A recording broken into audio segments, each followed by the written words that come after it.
Bonsoir, quelle est la raison de votre présence ici? Je suis ici pour veiller devant le ministère de la Justice pour le droit des enfants à avoir un père et une mère, et également pour protester contre la première adoption plénière en France par un couple homosexuel qui a eu lieu il y a 2 semaines. Merci, et pouvez-vous nous dire depuis combien de temps ce mouvement existe? À titre personnel, j'ai commencé durant l'été, début de l'été, à veiller debout. Voilà, merci beaucoup. Alors,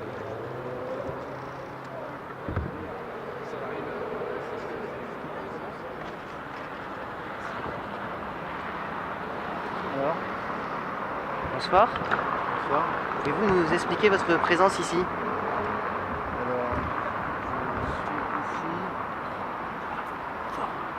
ici ce soir régulièrement quand je suis disponible pour protester contre la loi Taubira, et pour protester contre tout ce qui va suivre, tout ce que le gouvernement nous promet ou ne nous promet pas, mais que on comprend à travers le discours de ministres comme la PMA, la GPA, qui vont bientôt arriver devant les députés,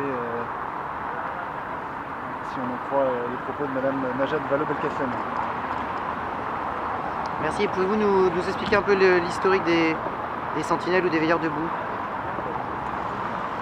Alors, les veilleurs debout, ça a commencé, il me semble, fin juin, à un moment où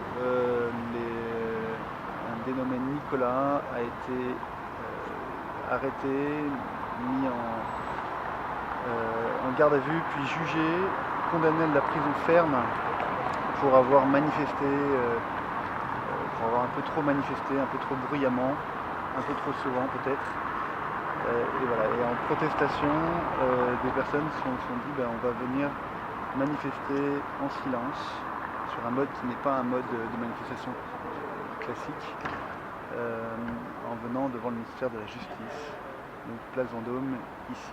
Voilà. Et alors, Nicolas a été libéré mi-juillet, donc une bonne partie de ceux qui veillaient, qui ont arrêté de veiller, et il y en a d'autres au contraire qui ont décidé de continuer ce mode d'action pendant tout l'été pour dire que ce que je viens de dire tout à l'heure, c'est-à-dire que notre combat ne s'arrête pas au vote de la loi Taubira.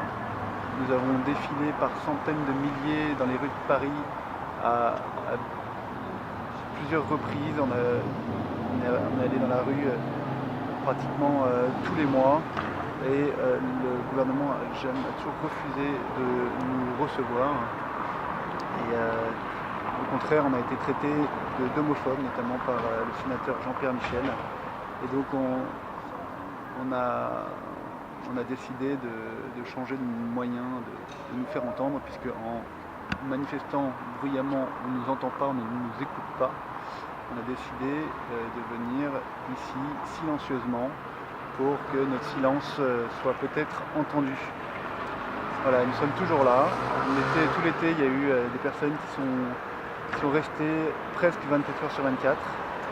Septembre, octobre, novembre, les veilleurs debout sont toujours là, avec certains qui sont plus disponibles, plus fidèles que d'autres, comme Geneviève derrière moi. Et voilà, on ne peut pas y aller tous les soirs, on ne peut pas y aller tous les jours, mais on peut y aller quand on est disponible, montrer qu'on est là, et qu'on ne renoncera pas à défendre le droit des plus faibles. D'accord, et un petit mot pour Nouvel Arbitre pour dire aux gens de venir vous soutenir ou de venir veiller avec vous. Alors, c'est très simple. La plupart des personnes qui sont venues veiller se sont dit mais qu'est-ce que je vais pouvoir faire à veiller debout pendant 1 heure, 2 heures, 3 heures, et si on est un peu entré dans les pieds, et en fait ils se rendent compte que c'est assez facile, parce que tout simplement on n'est pas tout seul.